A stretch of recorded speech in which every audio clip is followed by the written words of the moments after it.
everybody. We are Greta Valenti and Robin Davey. And this is the CREATORNOMICS podcast. We, myself and Robin, own a company, a creative media company called Grow Vision here in Southern California. We also run a band together called Bo Gree and the Apocalypse. We have done everything from movies, documentaries, music. I started as a kind of a actor and then a graphic designer and then a marketer, and we've all had a million creative jobs and careers. And so now that we, are a little bit older and are paying our bills with creativity, we get a lot of questions from our friends or people we know who are starting creative businesses and want to know, kind of when you're starting a creative business or trying to be employed in some kind of creative field, it can be very overwhelming. And when I say creative, it could be everything from arts and music, but also just entrepreneurial type jobs and just starting your own business and all those sorts of things. There's so much to learn, and it can be very overwhelming, and there's a lot of ups and downs, and it's a long journey. So we really wanted to create a podcast to talk to different people in different fields, to get people's, different advice and talk about things that we feel like we have expertise in, but we're always learning, and, just kind of help everyone learn and grow together. Yeah, I think the business of creativity can be quite confusing on how to navigate it and how to make it profitable for you, and how to make it a long-term thing, and also understanding, where the different revenue streams come from, because it's can be from lots of different places, and also how you use that to support your creativity, so you don't get burnt out, and you don't lose track on why you're doing what you're doing, and why you've taken this path to not being employed by someone, or if you are employed by someone, how you can have a separate creative outlet for what you do. So, and as you said, like, this isn't we're going to teach you how to get rich quick being creative and making marketing videos. This is about how do you build the life that you want to live. And we like to live a life where we get to do, we have a few different things that we do. We have our production company, Creative Studio, where we have corporate clients, we have small businesses, we do work for, individual artists, and we do that kind of work. We also, work on our own passion projects of, filmmaking and that kind of thing. And then we have a band that is now become a business because we're starting to earn money and we travel the world and we get to do that. And so how do you get to do that for real? Like, how does that become a reality? And, if you're, how do you do that if maybe you do have money? But we both grew up as, poor kids who have kind of had to figure things out on our own and work from nothing. So it's a lot of like, what is the reality of having these types of jobs? And they are jobs, and it's not about like necessarily it's not trying to make the most money, but it's about like, what kind of life do you want? And then how do you balance your, all of these things and get to do that? Because I do think it's, you only live once, YOLO. So, how do we get to enjoy our time? We all have things we like to do, and, hobbies, or for some people it's, spend time with their family, or it's travel. So how do you get to do those things? And unfortunately, the way the world is, we all, most of us have to work. So how do you work, enjoy what you're doing, and get time to be creative? So we're going to talk about all those things on this podcast every week, all different types of fields. And starting off, we've got a cool friend of ours who we've got to know through our kind of collective creativity. It's Dan Bailey, who's the drummer for Father John Misty. He lives close by to where we are today in our studio. In Riverside, California. Yep, and he, but he's someone that's is just a drummer, and he's Well, he's not just a drummer, but he's made drumming and being a musician his career. And so we were really fascinated to find out how he got to where he was. I know that a lot of drummers that we know really look up to Dan and go, if I could do anything, I'd love to be like Dan, who has a great gig with a fantastic world touring musician. But are they romanticizing maybe Dan's life? Like they don't know. But Dan also has, I mean, you guys can watch. We'll put links everywhere to Dan's stuff, but he does a lot of great stuff on social media. If you're into, I'm not even a drummer and I just love watching his videos. He just shows, not only just like techniques, but because he has a recording studio built by the same guy who did ours, he's into drum recording. So I find that very fascinating and different styles. And he really analytical mind. And so he really gets into stuff. So he's a very interesting person. And I hope you enjoy our talk with him. Dan, thanks for coming. Thanks for having Welcome, Dan Bailey. Yeah, on Creatonomics, the very first inaugural Thank you episode for of agreeing to do this last night. no problem. we were gonna Robin was like, we don't need a guest for the first one. We can just talk about ourselves. And I'm like, no, that's stupid. So I was like, let's see if Dan can. So I sent Dan a text and thankfully he said yes. Yeah, so. just down the street. Yeah, Easy. I know. Yeah, you're our neighbor-ish. I don't know where you live, but you live somewhere close nearby. 2 turns away. Yeah. Okay, two Well, we turns. should set up that we're in Riverside, We're California. in Riverside. We're in downtown Riverside. In our studio here in Riverside. At the Grow Vision Studios, Studio A, and this is a very cool. We'll have to do some whole deep dives into Riverside, but it's a very cool city. Our besties just bought a house, three houses down, so we have very cool neighbors. Kitten DeVille, who is a burlesque dancer, lives across the street from them now, and we have a cool street and it's a cool city. And I think you agree. We're always trying to convince people to move here. Yeah. I'm a recent remover. Yeah, I grew up here till like 20 and then moved away for 15, 16 years, moved back. And yeah, I've been singing the praises of this place for 40 years. And people are just now starting to pay attention. So it's a hidden fun, gem. Yeah. And it's still like people from other countries like choke when I say oh, you can still get a deal on a house for only $500,000 to $600,000. Halfway between Palm Springs and LA. It's Orange County's right there. The mountains are right there. Yes. Kind of the spoke of the wheel. I love it. And I think it wasn't it one of the biggest growing populations during the pandemic. I think it's still a top 2 or 3 real estate market, which is crazy because that was not the case when I was growing up. No, and I just think it's a hidden gem, and I want some people to find it, not everyone. Sure, yeah. We'll keep some people away, but and I think what I love about it is it feels like a creative place. Yes. And also bring it back down to this. I want to go to the thing of how we met you, which was actually through our studio because we had the same studio builders. Yeah. Yes. I think Matt must have done yours right before mine. I think after. Or was it after, actually? Yeah. Yes, because I saw... It must have been back to back. Because you were already doing videos. Oh, so it must have been back to back then. It was back to back. And then I might have even... Did I ask you for his info? I might have asked you. Probably, yeah. Yeah, because I was like, oh, that's exactly what we're trying to do. We bought this house because it had a detached garage and we knew we wanted to make noise and not annoy neighbors. Totally, so I'm like, how can we do this right? Because we could have... I could have put I probably could have built these, but not in the way that Matt did it. And Matt, it sounds great in here and it's such a cool little room. So we're doing a plug for Western Acoustics. Yeah. Yeah. But so sponsored by Western Acoustics. So why did you want to build a studio for yourself?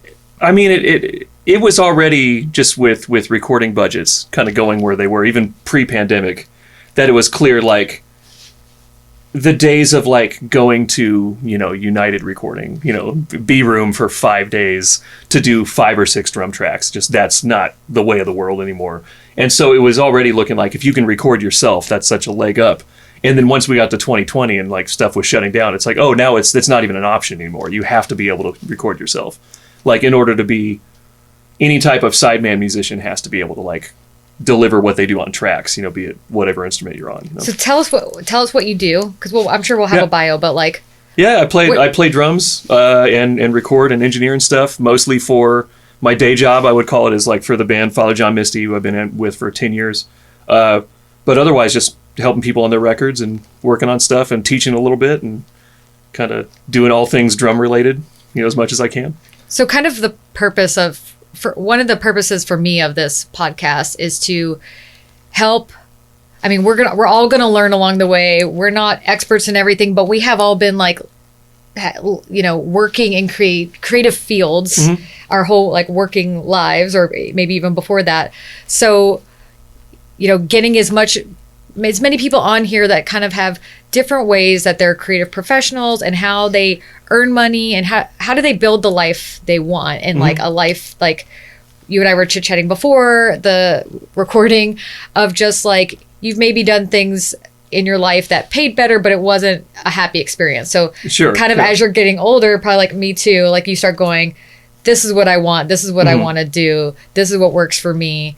And, that's what we're starting to do with our band. We've done it with our work with the Grow Vision stuff a long time, but really trying to like live the dream, as they say. And what does that mean? Like, and what does that mean?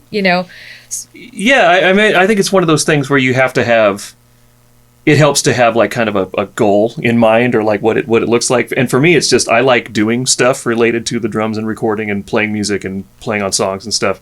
So anything that allows me to continue to do that is the win. Like, I think success is being 43 and still able to do this, because that's not everyone who starts out trying to pursue this doesn't make it to how far we're all, deep in it.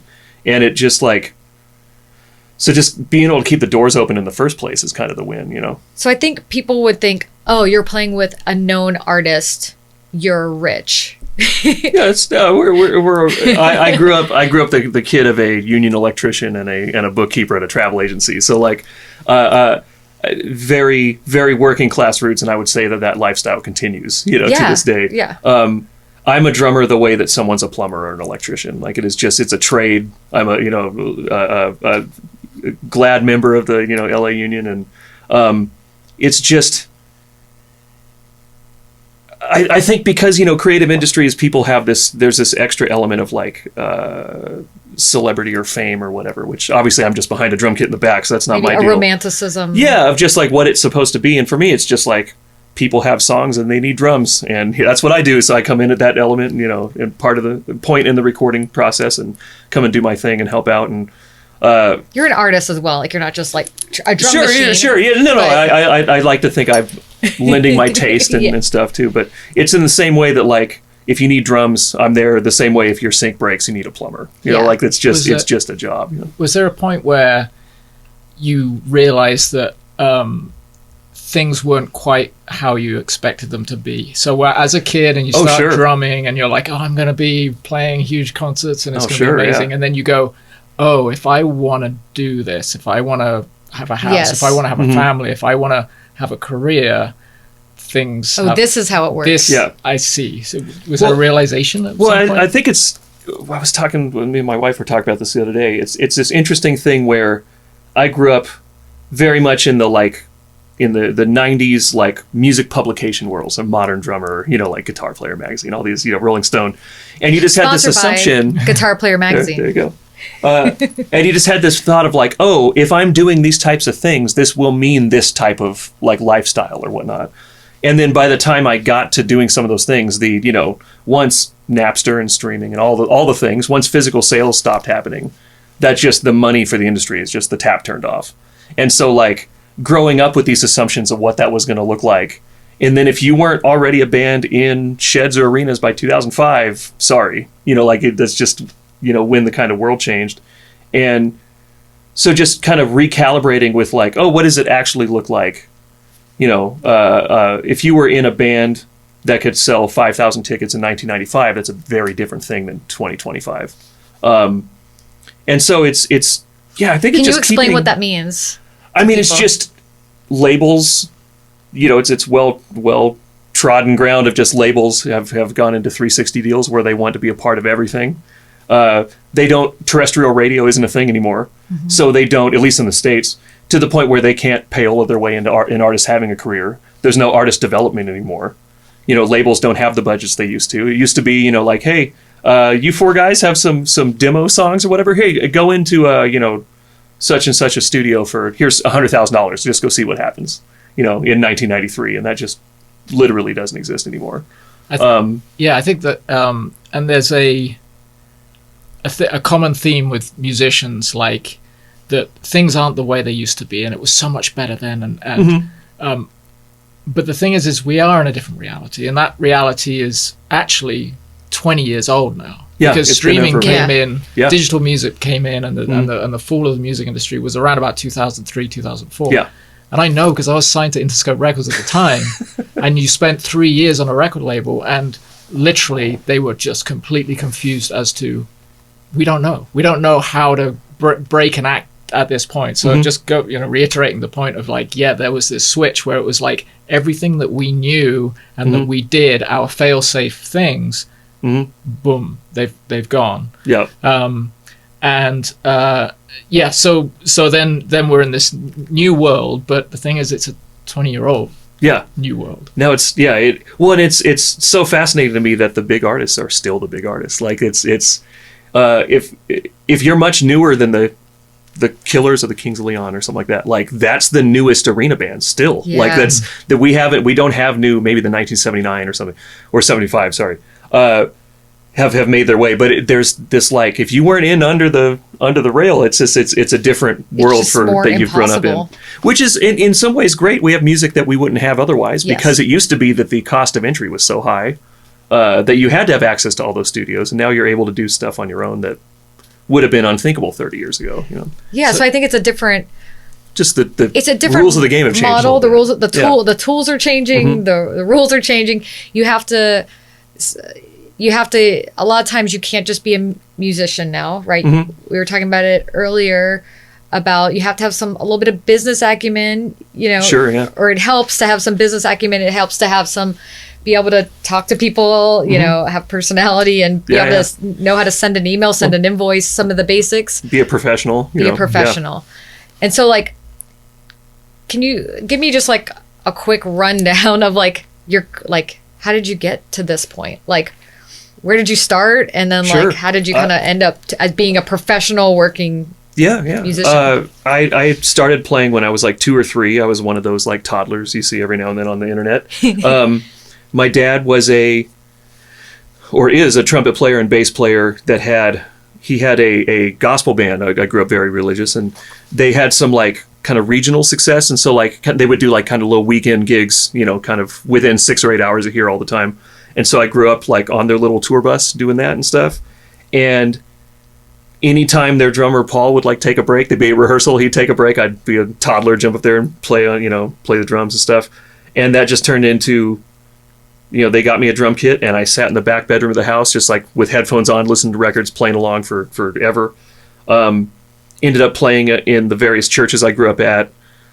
From there, like, you start getting called by one church to play for the next one, and then like, oh, there's a band that's going to go on tour, whatever that means in that world. Do you want to do that? And so, just one thing led to another, and kind of worked my way up until I was doing, like, as far as the contemporary Christian world is concerned, like I kind of had the gigs there were to have in my mid-20s.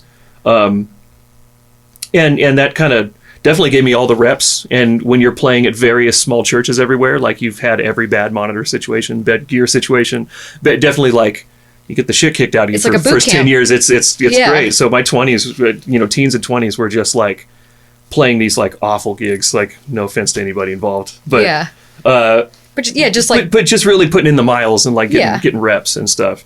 And playing like not necessarily proper venues or you have a lot of improvised venues, a lot of outdoors, and it's campground somewhere.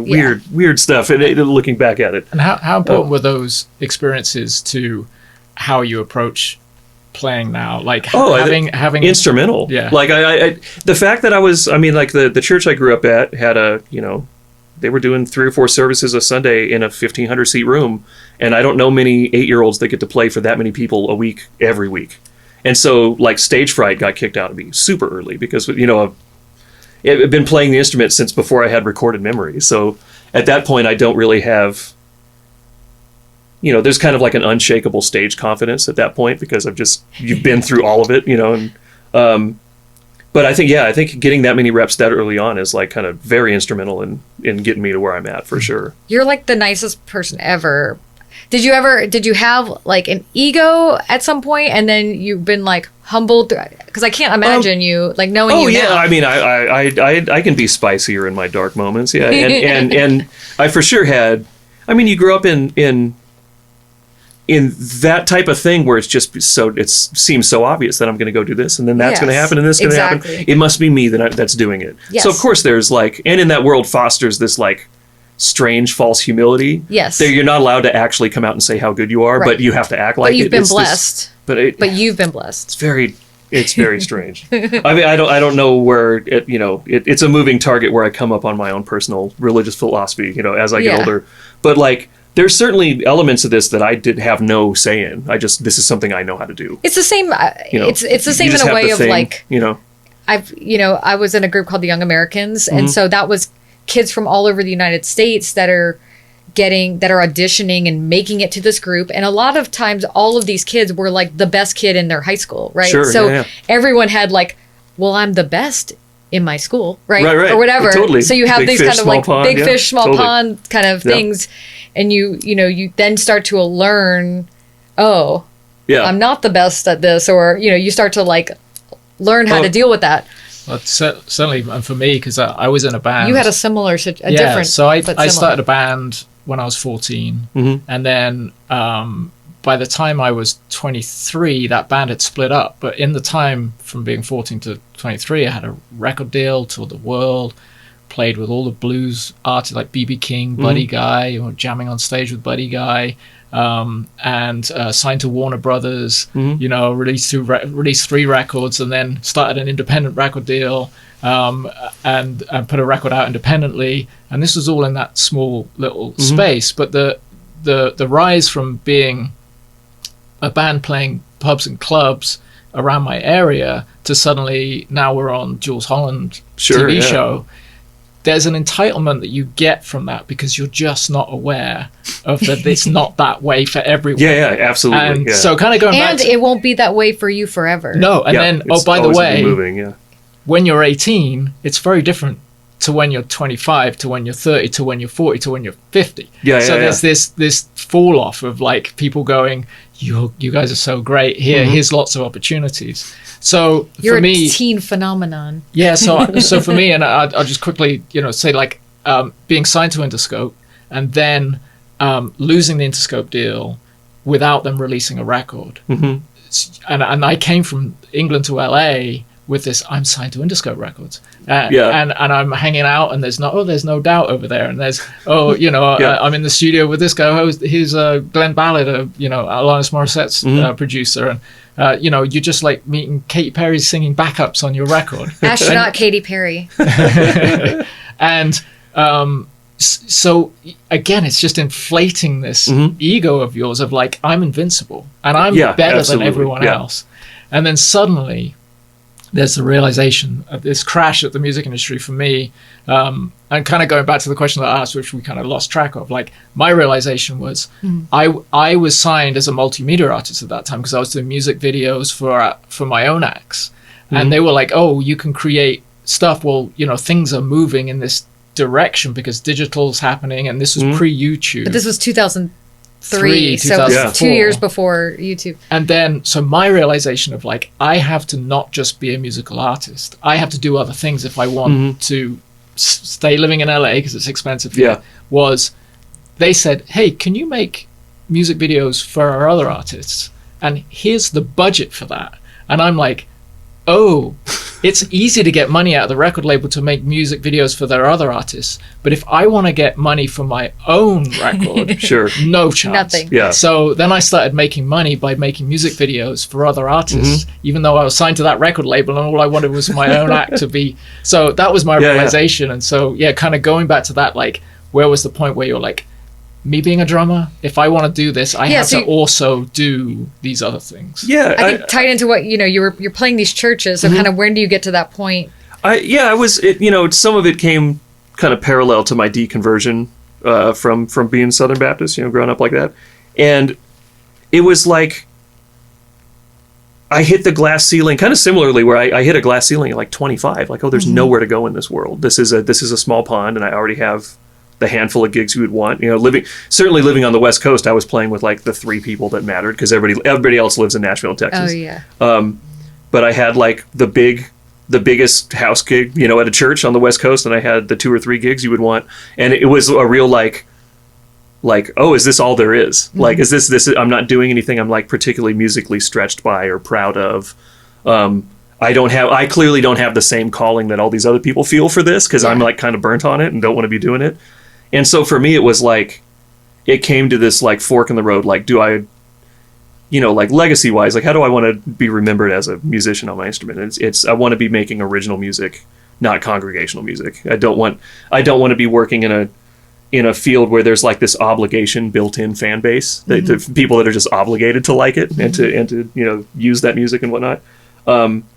And so that, for me, that meant like I had to start saying no to all that stuff and like get back in a van and trailer with a band. And I was like, gonna say, so you want to start kind of start over. Yeah. Oh, and get moved 10 steps back financially for a bit. Original music is the hardest option. Oh, it's, and I was even kind of had a soft landing. I was playing with this band Pacific Air, who was on Universal Republic at the time.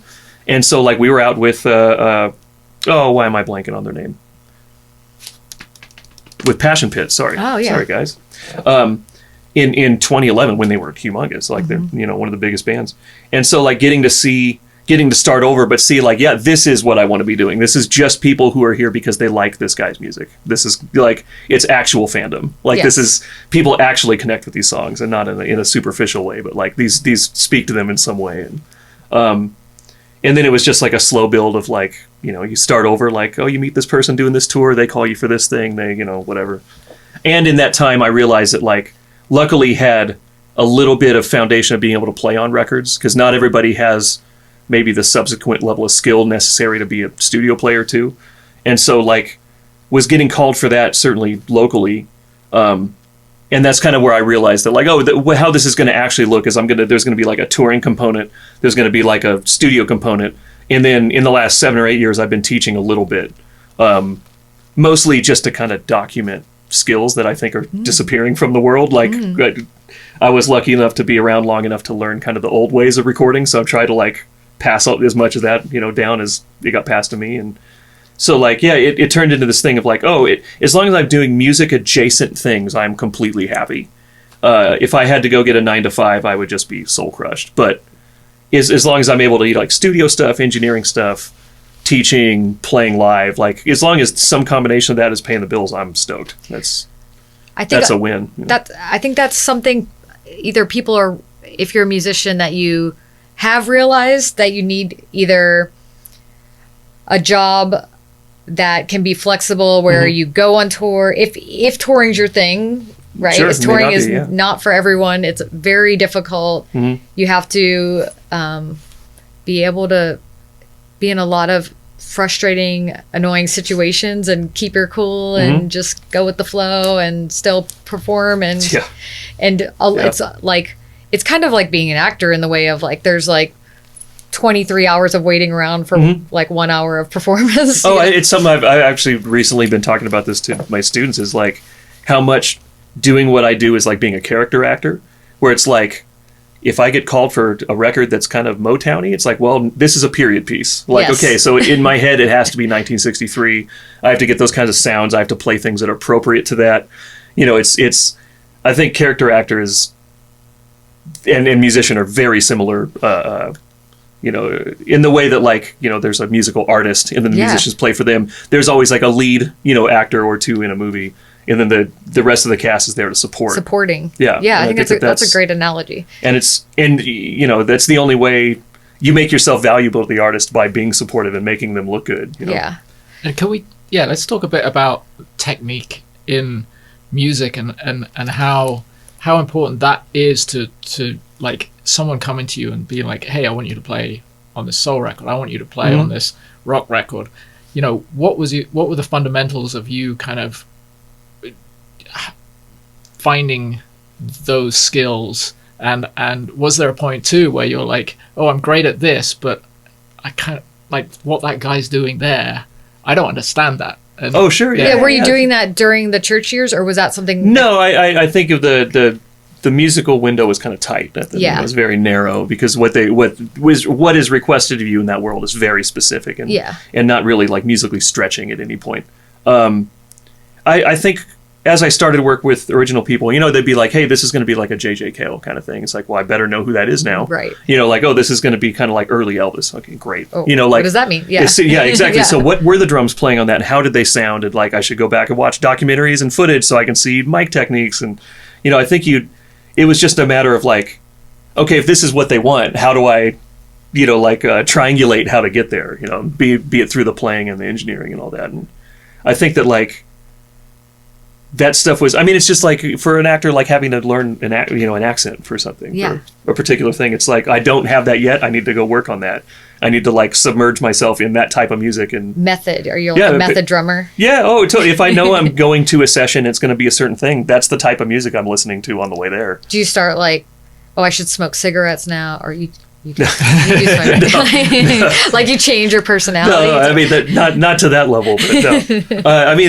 There are musicians that do and have great success, but no, I'm kind of a normie. Yeah. As much as I try not to be.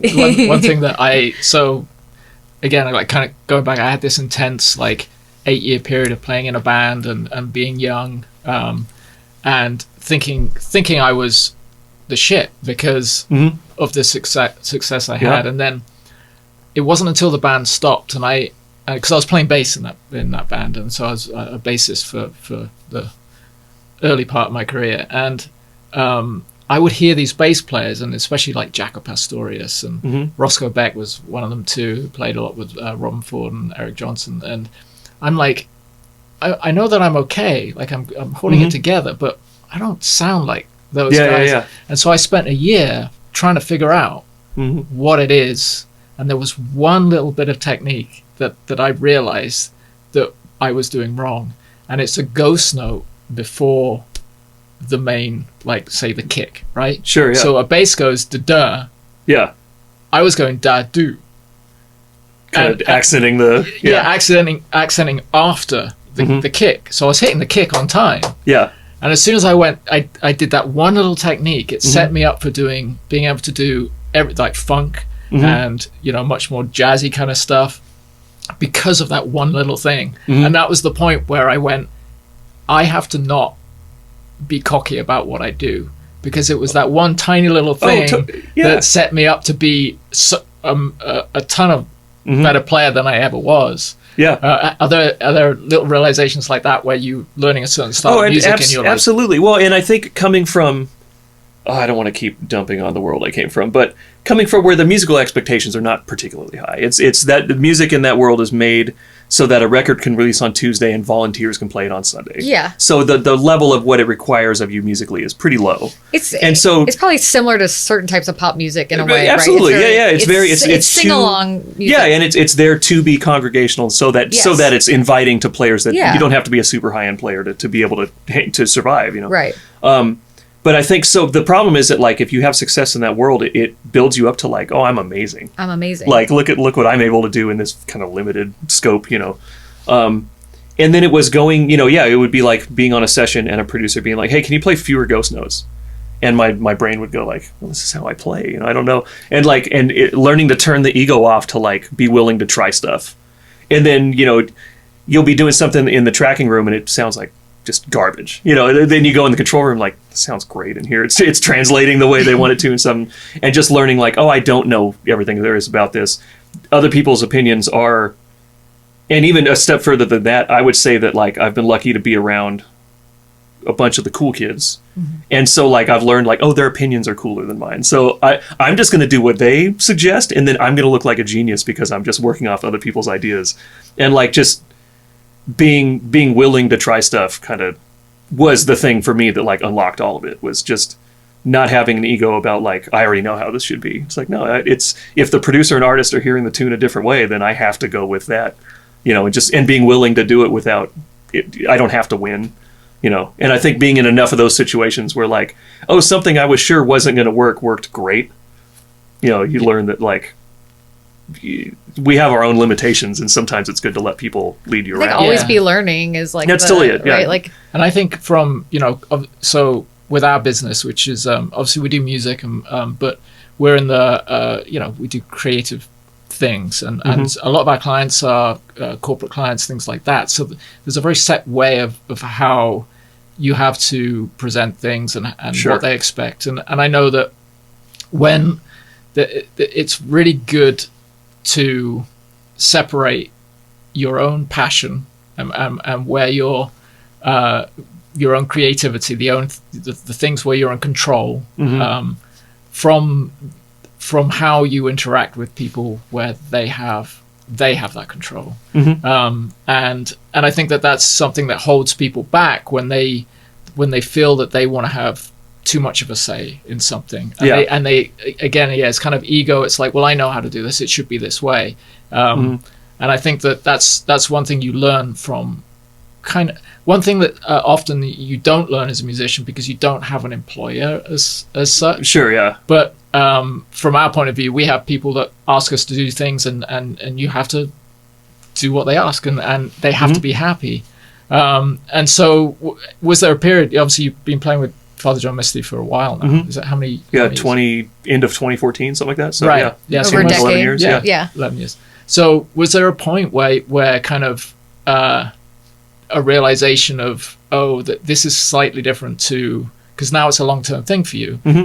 This is slightly different to anything that I've done before, because he's obviously a very creative energy and probably quite in control of what he and likes. specifically a very good drummer. I mean, right. as far as it refers to me, like he's very, very good. I joke with people all the time that like he could come out of retirement and be like a top 5 indie rock drummer like next week. Like dude is an unreal player. So being entrusted on his instrument, is obviously he's the artist already. But then on top of the fact that we play the same instrument, is like he's going to have a lot to say. But he has been playing drums on all his albums until the recent one, right? I played drums on Pure Comedy in 2017, and then this one, and then bits and pieces of other ones. But yeah, he's on the vast majority of the catalog is him on drums, and is incredible. And so it's like, not only he's the boss at the end of the day, but also like, again, like I was saying, it's like his ideas are better than mine. So I'm gonna roll with. I'm just gonna do like the best version of the thing he kind of sets out. But he's incredibly gracious with like not stepping on toes, and he gives all of us like a lot of leeway. Like if you're there to record, like he wants your opinion. He's not like he would just do it himself. Like it's him and the couple of guys he's had produced, Jonathan and Drew, are all these like just incredible multi-instrumentalists. Like you're there because they want you there, because they could get it done other ways. So they're incredibly gracious like that. But also it's just like something about just not needing to win in the control room. It's just like, it's everybody, when everybody's happy, that's when it's done, great. Or like it's some of that is like, there obviously has to be like a pecking order, like a flow chart kind of, like whose opinion in this room really matters. Like let's make that person happy, Yeah. Oh, I think that the not needing to win is good for, I know musicians that would probably be insecure about the fact that your boss is also the drummer, like a Dave Grohl situation where he goes and re-records the thing, and like, is that, I'm not necessarily saying give us some dirt on this, but I guess in your career, like, was that ever, did you have those moments and then you realize that it's like... Oh, I've certainly been replaced on things. I've replaced people and then later been replaced because I didn't, what I did didn't end up being the thing. You can't... I think how did you deal with that? How? I think when I was younger, it was more like it felt like a failure. Yeah. And now as an older, like now having a bunch of reps and been on the other side of that now, being, because it was often I was the young guy and they brought in somebody with a little more maturity to attempt, make an attempt at a song. And as a young guy, that felt like such a, not a slap in the face, it wasn't, but just like I failed. That's why they had to bring somebody else in. Yeah. And now I realize like, no, they just needed. It wasn't whatever the particular mix of elements wasn't there. And this is, it ended up being this other thing and it turned out great. And I think it's just dealing with that, like early on kind of insecurity of like, well, maybe I'm not as good as I think. And, it's, and was there ever, because it's not about good. It's about like who fits the best. Compatibility. Yeah. And I think that's one thing I learned, again, like touring young, you kind of, you go on tour and you open for these bands and you're like, that bass player really isn't, he's not really that great a bass player. Why is he on tour with these guys? They could get anyone they Sure. want. Yeah. And then, 20 years later, that bass player's still with them. Yeah. And you realize, like, sometimes it's they're just a cool person and you want them in the room. And that's more the important. on-stage stuff is 2 hours a day. Like, they might be incredible the other 22 hours a day, which is like, that happens all the time. And plenty of, like, amazing players find themselves at home waiting by the phone because they can't be dealt with, Yeah, I feel like that's kind of where I want to start leading into is the business side, right? So it's like where you can become you can be the best guitar player, best musician in the world. You can be some, uber talent. You could be just working really hard.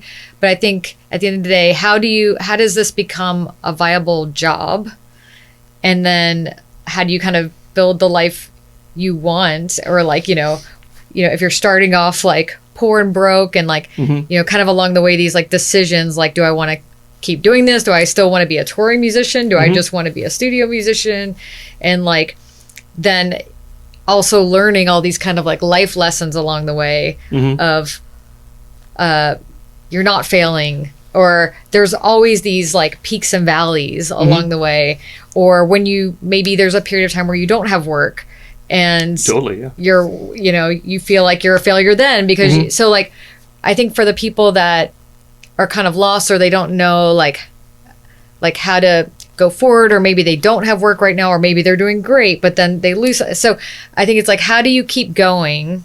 Was there ever a time where you were going to give up? Not. I feel like it was too far in your blood of like, you've been playing since you were little. That's the thing is, there definitely like wasn't ever like a plan B. Like and I think if you have that, like, whatever that compulsion, probably some undiagnosed stuff that like, my train set is the drum kit, I'm just hyper focused on that, always have been, always will be. And I think that like that, it just always kind of felt like it was gonna happen. It was gonna be fine. And I think it's just a matter of like I was telling a kid the other day, it was like, yeah, I played SNL and then I was playing Hotel Cafe like the Tuesday for $50 after that, like the 2 days later. It was just like, these are all things. There are going to be big things. There's going to be small things. And you just like kind of the more even keel you can be through them. Kind of remember where you came from. Don't get too inflated when you do big stuff. Don't get too deflated when it isn't happening for a second. Enjoy it while you're doing it, but just know that... like, mark those things when they happen. It's like, oh, we played, Hyde Park. Yeah. That's a cool thing to have done. Yeah. But it's not like, I'm a dude who played Hyde Park, so now I only do those kind of... Like, that's not reality. And have you played Fuji Rock? That's my one. Oh yeah, that was fun. Hope to go back. That's my one. Yeah, that's an incredible one. So to keep doing this, what you do, and now being a professional musician, professional drummer, how many different revenue streams do you have to make that work? Basically, it's there's a touring component, there's a small teaching component, and then there's a studio component. And so like, I used to tour way more because I would try to. Even in the days of being with Misty, I would like, we're going to have 6 months off. Like, I would try to book another road thing in there. And like anymore, tour with another band. Or exactly. Fill in, or like, and if, every now and then I have a friend who's, getting married or having a kid, or like, has a health thing, needs to sit out for a second. And I'll occasionally sub and stuff, but I'm not like looking to do that more. I think that like I have my home base, which is to play with my guys and do that. And then anymore, it's just, doing that allows me the freedom of sticking around and like trying to stick it out through the studio thing. Right. It's just like, okay, which you invested time and money into having your home studio, right? And obviously the relationships I've made with various producers over the years and stuff. And so it's just a matter of like realizing, okay, if I have, and they kind of play off each other. Like there'll be inevitably, if there's like touring's going to like come down a little bit, there'll be a little more studio work, and it's always what percentages they are always moving. But it helps to have kind of adjacent things you can do that to kind of use similar skills that aren't really tied to each other. Like I would say that like being on the road gives me like kind of a sixth sense to how songs are going to translate, because I see songs translate to crowds and such. And so like now when you're in the studio, you can use that. It's like, Yes. oh, it's like, hey, if we do a build going into that chorus, that's going to be a real big People are moment. gonna when love you, it. Like, Yeah. and you kind of have a feel for like, oh, this is how. Oh, this feels like a third song in a set type. You know, you get a vibe for recording and stuff. It's funny. Sorry, just to jump in there. Like, Yeah. we do that all the time. We're like, we need an opener. Yeah, exactly. Or we need that. What we don't have in our set is that moment where we take them from this song to this song. And it's like Yeah. And How are we going to transition from this crazy rocker to this ballad? Yeah, Okay, we totally. need I like think because we touched on it, and it's might be a good point to kind of go into this. Like, those are things that you learn playing in front of an audience. Yeah. And there's playing no other way to alongside- learn that. There's no other Yeah. way. And so when things shift to this TikTok world and Instagram world, and they're big music communities, and there's some phenomenal players that you hear on being attacked by Get a 'em. bug. Okay, get the bug. I don't normally kill bugs, but it's a mosquito. He's evil. Oh, don't. He's right by the mic. We're going to get really good sound on this. I know. Bug. Oh, I'm Got a him. ninja. Okay, sorry.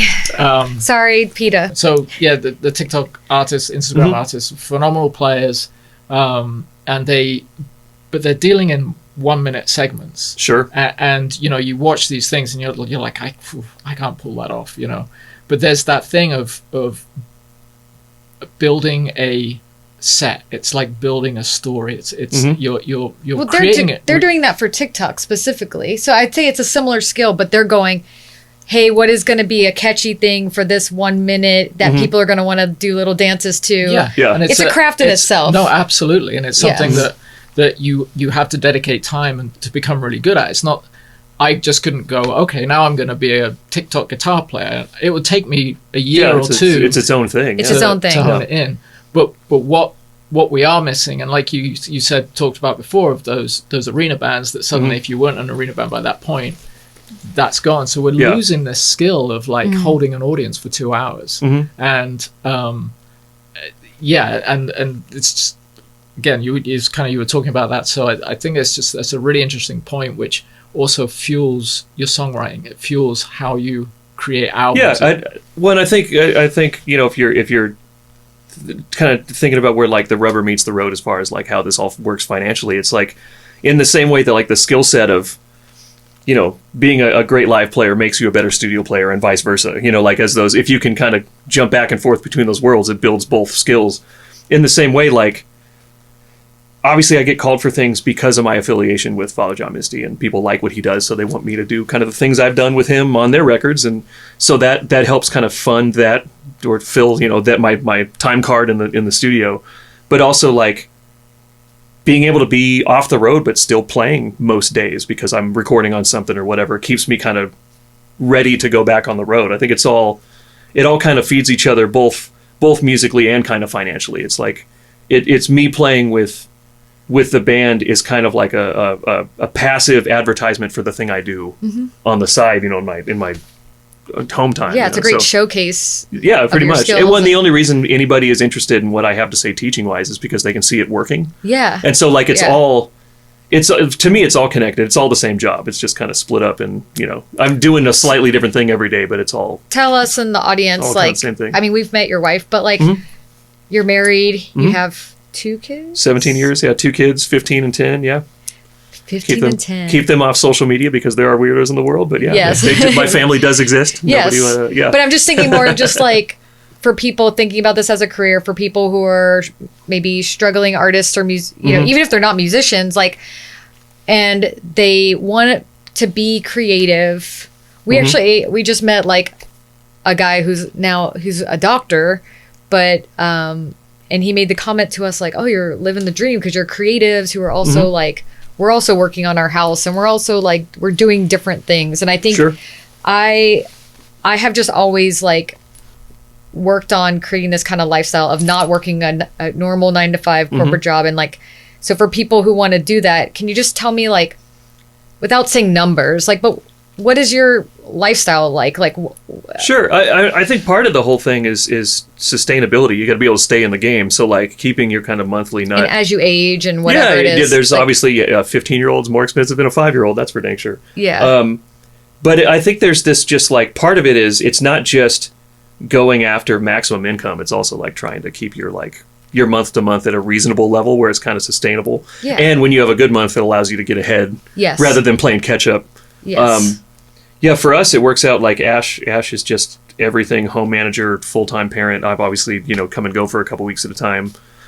She's incredible at that. And that allows me to like be able to kind of blanket say yes to anything. And it's certainly would not, my situation would not work without having that. So it's just a matter of, it's not even so much, I look at it like, you do your like day-to-day stuff, and that keeps you in the game to go like big game hunting.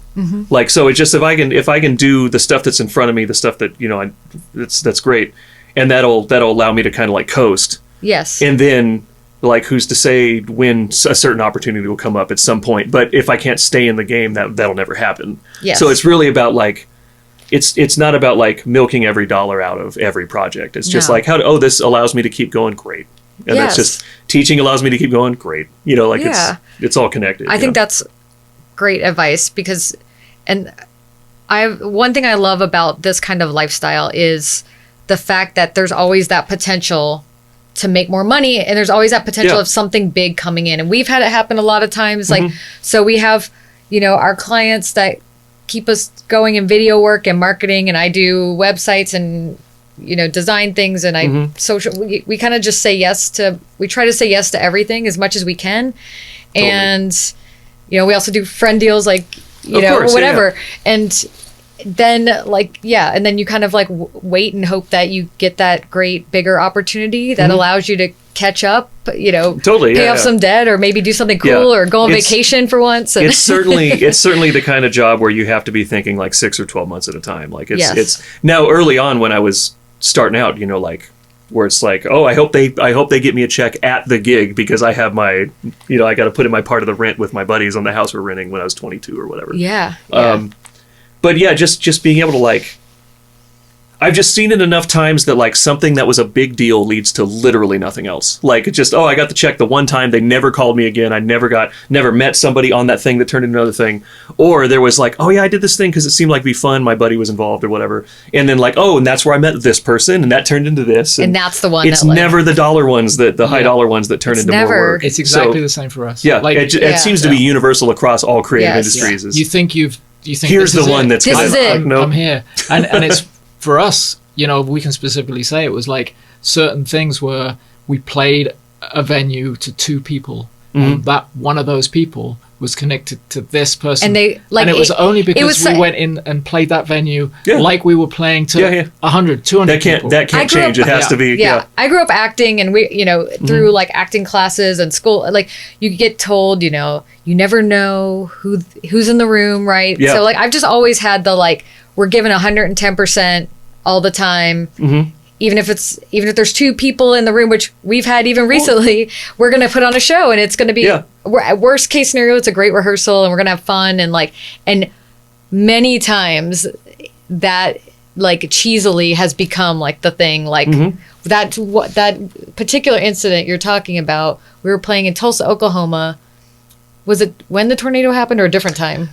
We've played twice to an empty room in Tulsa, Oklahoma. No, so it was. I think it was really, really cold, and They Might Be Giants were playing. Yeah. I don't know if you know Canes. Yeah, of course. Yeah. So Canes is on one end of the street, and we were playing this venue, which is the Vanguard, which is just down from there. Really nice room, like 200 people, 300 people maybe capacity, whereas Canes is like 1,500 or something like that. It's a good size. This is our other band, Well Hung Heart. Yeah, and so They Might Be Giants had sold out that. Yeah, that's... and we came, and there so was even the bar was like, and it wasn't like on us, like we weren't even the headliner, and like the headliner was kind of being a jerk about it. Like they were like, well, no one's gonna be here, and like there was more staff than audience, and so we just had a good attitude about it. And what happened was Greta was speaking to the person running the club and said, do you have a printer? And they were like, yes. So she said, well, what if we do this as an after party? I was like, I'll make flyers right now. Sure. We'll go hand it out totally, I was like, we'll play at midnight. We don't care. We were playing it like at South by Southwest the next day. So it was like, and the other band was too. And so they were like, oh, we just want to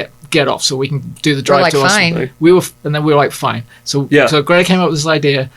There and then designed a poster on her computer, used their printer, went out, and one of the people that saw this going on was someone who first off, the person we thought was the owner actually owned the venue next door, and she was just filling in for him because he was gone. So that was Mary Ellen, who now we're close to, and her boyfriend at the time was working at Cane's, so he arranged for everyone to hand out the flyers. Direct connect. Yeah, so we ended up with like 25 people or something, 30 people from literally empty. Yeah, it was. Sure, and this was like at like midnight or 1 a.m. and so it ended up being a great show. But there was 2 women there, and the other one was Sunshine, who at the time Sunshine would book the kind of introducing. It was called the Access Stage at Rocklahoma. Okay. And she would book Sturgis, and so just from like that, and then Mary Ellen owned the venue bar next door. So from that one interaction, we became like lifelong friends with these 2 women, and they got our band into then like major festivals for the next like 6 years. And as a result, we opened for Foreigner, and we opened for... We also played Center of the Universe in Tulsa, where we opened for Fits in the Tantrum. We played the main stage at Rocklahoma, went from the Access stage to the main. So, and it was all just from that one thing. It was mainly from having a good attitude. Well, it just goes to show that like not being a jerk is just like, because you never... It's not only like, oh, there's someone here who's, oh, this person's entertainment lawyer or something. You know, there's those direct connections. Yes. But it's also just like, you the person who was the venue manager is now tour manager for so and so, and like or now works in business management for this company. You know, it's just you never know. Everything's a small all of world. these jobs, especially like in the music instrument world. I know all these people work for a different company every 18 months. Yeah. So it's just if you mistreat people, it will get around sooner than later. There are times it feels like there's thousands of people that do this. There's really like hundreds of people that do this, and it's.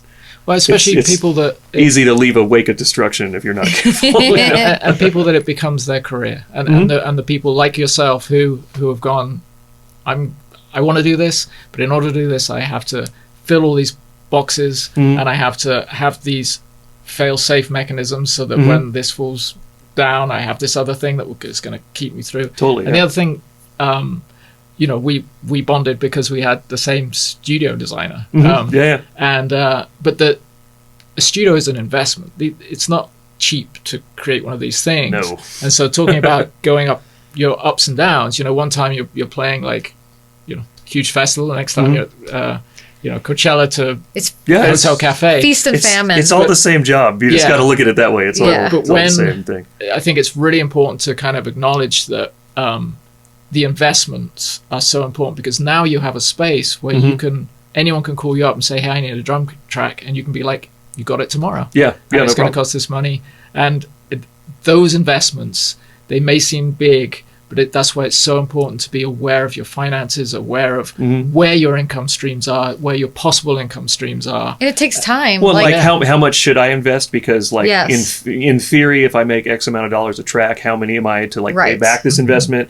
Like, am I going to bite off something that it would take 1,000 tracks to replace? Because that would take a bit, but like my investment is probably more like 200. In which case, it was like, oh, I've already paid that off 3 times in the in the 6 years I've had it. So it's do math. It literally is have a business plan. Do math, and it's like, can you do accounting, even just basic accounting? Just basic, literally just basic, addition, subtraction, multiplication, division. Because, it also can be inspiring to do that, because also sometimes it's actually very low threshold to do. It's kind of like the 1,000 fan theory, which is like, you need 1,000 true fans to start making money and kind of have, and that, it puts things in a very obtainable. Yeah. If anything, it makes it less because it's less overwhelming. Nebulous, It's very I think I don't want to get into numbers, and we should have them on the show sometime, but your brother makes guitar pedals, and, when you start, I'm sure that's the same thing where he knows he's going to make X amount per pedal, and he just has to make X amount Here's per how year. Many units, and he was able to buy a house and all these things. So it's like, make yourself a plan. I want to start, we're getting towards the wrap up time. So let's give some good tips. Well, make yourself a plan, do math. Well, I just think going on that, if you say you have, you'll record, and I'm not saying this is your rates or anyone's rates, but just look at a number. If you say, I'll record your album for $500, and you do 100 of those a year, there's your math, and that's like, oh, that's a really good amount of money. Yeah. Or do it for 1,000 and do 50 or do fewer. Yeah. Fewer. You know, Fewer. Yeah. Higher you're making quality, 50K a year on being Yeah. a drummer in your garage. And obviously these have to be like, you have to research and make sure whatever numbers you're using for your plan are real and Sure, like yeah. obtainable. That's where you can see how chunks of money are created from just your creative abilities, and it's refreshing to kind of see those numbers, and it's hard to sometimes see those if you're too fixated on one thing. Like being a touring band doesn't pay off for so long until it does pay Until off. it does, all of a and sudden. suddenly Yeah. you're like, oh Yeah. my god, I see how these numbers work. And Yeah. musicians, obviously it's a music podcast, but for a music discussion, but for musicians, it's very hard to understand what you have to put in and what you have to build to until that threshold is broken. And we've kind of found the magic number is 100 people coming to a show paying tickets, because you get for that. us and for the amount of people, we have a 5-piece band, Yeah. and we usually have a 6-person who's a driver merch person. Sure. So for 6 people and a van and hotel, like 3 hotel rooms that we're all sharing rooms, we know what our break even That's number is, yeah. and we know. So like literally just do the math. So I would just say, like, what advice do you give, since you're also teaching? So I feel like you give a lot of advice. Well, I would say, like, because I get a lot of kind of getting towards the end of high school, going into college, and in a different world, I probably would have ended up at like North Texas or USC or Berkeley or something, because I wanted to be like an academic. Until I stepped. So I went to Riverside City College here in town, which has a music department that just punches so above its weight for whatever reason. And so I got there and realized, like, oh, there's like 6 people in front of me here. Right. Like at 18, 19, in my world, I was already making a couple dollars playing. And so I was like, going to college not being the best player is like, oh, this is a rude awakening that there are levels to all of this. And just like the kind of reset of like seeing what the expectations with the skills everybody else had, but also like, you know, at junior college, taking business law and taking like business admin and taking, you know, like my history class, whatever, but having like, just, you need to know how to invoice and be accounts payable and how to write a business email and stuff. Even if you're going to be a musician, it's like those skills are kind of universal across all business, you know, things. And so like, even if the plan isn't to like pursue a business degree, like take some like intro to business classes at a junior college for $200. Or now there's YouTube, like, or absolutely, there's all YouTube kinds of and options. ChatGPT you can literally Absolutely, say, ChatGPT, help me write an invoice, Yeah, or teach me. You could probably say, teach me, Yeah. you know, some things, but yes, totally. It's just having that stuff and like, and not feeling bad about. Like I'm lucky enough to where I've been able to like kind of follow the stepping stones to be able to do this and like not have another type of job since 2001 or something like that. But there is no shame in if you can find a job that's flexible, either like a, you know, kind of a laptopy job you can do from the road, Yeah. or even just like a coffee shop. You can get, Yep. you know, just anything that's like going to help you pay the bills while you get off the ground. And also like, there's a certain amount of business acumen you kind of don't get other than having crappy jobs. So if you're a young person, it's like don't feel bad about, you know, having like an entry level job somewhere, because those are important even if you're skills not to learn. young. I feel like Totally, yeah. Yeah. I guess that's coming from a place of most of my students tend to be like 20. yes, But yeah, I think that there is no shame in like having, because why would it be stupid? We live in a capitalist hellhole. Like, Yes. you got to have multiple streams. I feel like that whole places to go. like the starving musician thing. Like, I've never believed in that. I mean, yes, you're starving because you're not getting paid, but like, I need like security. Like, I need to have like a place at least where my stuff is or whatever it is. So like, you know, you got to.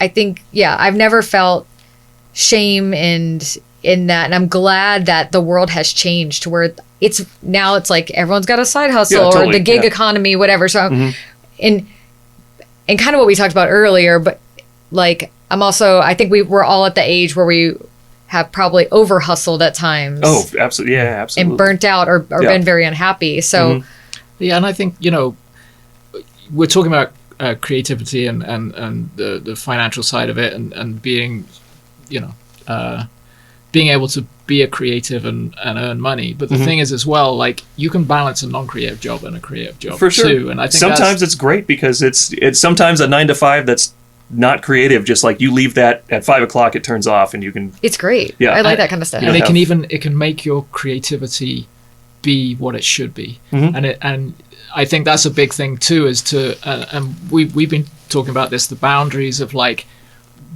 we want that side of things never to feel like, oh, we got to go out and do another gig today. You want to be like, great, got another gig. I get to go do a gig today. Yes, and I've been a musician, a professional musician, where it was my only income, and I remember that feeling of getting to a gig and going, ugh. Punching a clock like anything else. Yeah, at some and point. it's the worst thing, because also the hours suck. Oh yeah. We all have those days, Yeah. but I think it's important. I mean, I tell our band this, but, like, you don't have to be here.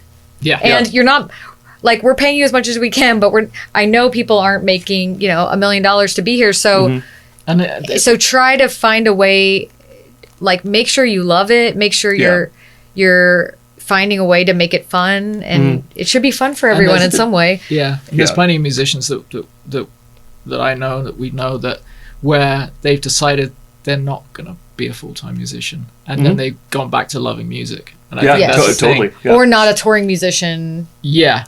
Which is just or finding, they chose to be in cover bands because they just like playing live, and it's not necessarily about. They might not care about writing original music, whereas I like to torture myself, and I want to. Yeah, and write that's the thing. original music. There's no shame in doing anything. I think there used to be this thing of, like, you need to be not sell out, and now the thing is like, hey, if you can sell out, do it. Yeah. Because there ain't no, there's no selling out now. It's like, oh, you're funding your music career by having some corporation. I think a lot of a lot of the bullshit has been stripped away of. Like you said, you're a tradesman. So so I think that's what we're all doing, and we're all trying to learn and figure out how to live a life. So, like, can this be the final question? Yeah. Okay. So, like, for you, what does success look like?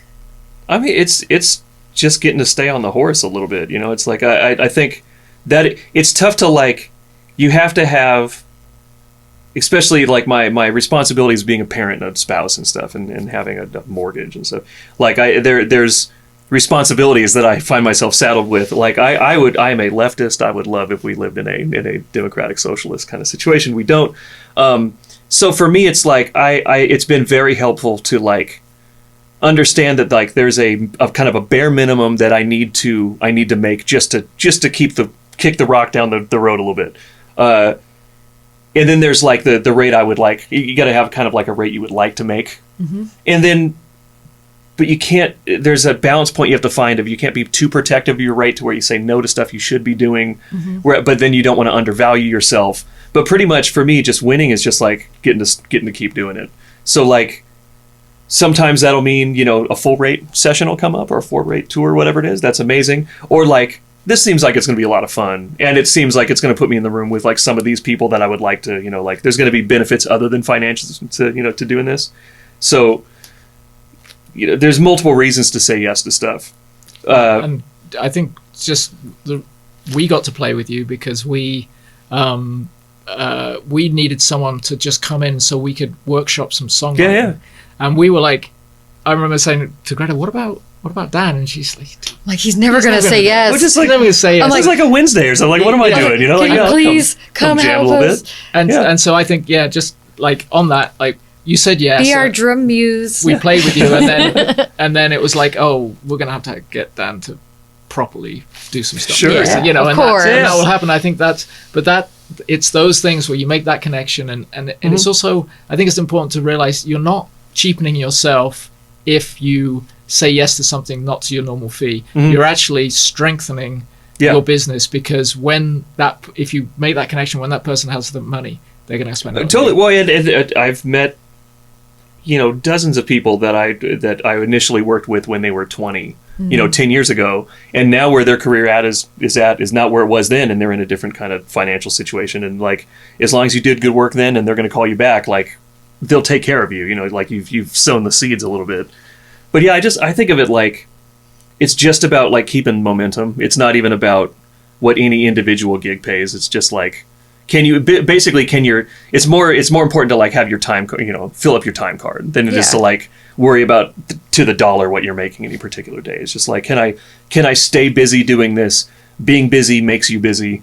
Like work gets more work. It's like sitting around and like being really protective of your rate, like will make it's almost like built to make your phone not ring. Just have a good idea of what success would look like. And if it starts and begins with finances, then that's probably not the place for you. But just like, I'd be getting to do these types of things. I'm going to be able to like continue living a life while doing them. Yes. I think just having like a good idea of like, I'll know success when I get there because it looks like this, and there is no making it. It's a continuous process of making it. Staying in the game is making it. Awesome. Thank you. Yeah, thanks for having me. Rochambeau to see who signs off this episode.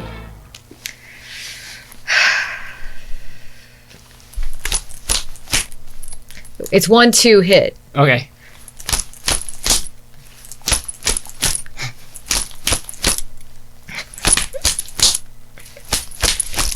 Yay! Oh! Thanks everyone for watching, and come back and we'll do another episode and talk to more people, and we hope that you find this inspiring and it helps you in your business. And be realistic. Be realistic.